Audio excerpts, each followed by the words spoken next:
काहीतरी चविष्ट तांदळाचं बनायचं का? तर चला आपण बनवूया. ह्या सर्व भाज्या कापून घ्यायच्या. मिक्सरमधून टमाटे आणि कांदे काढायचे आणि पाणी आपण भिजू घातलं होतं 8ला आणि आपण करायला लागलो होतो 11ला.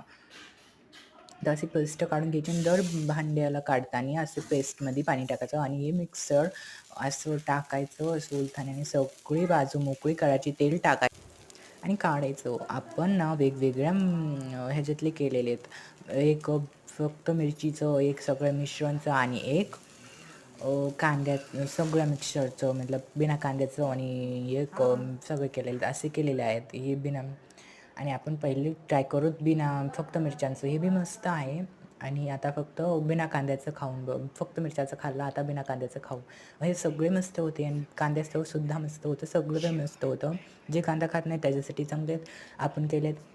जे इतर पदार्थ खावं वाटत नाही त्याच्यासाठी बी केलेत आणि भेटूया आता नवीन व्हिडिओमध्ये तांदळाच्या. तर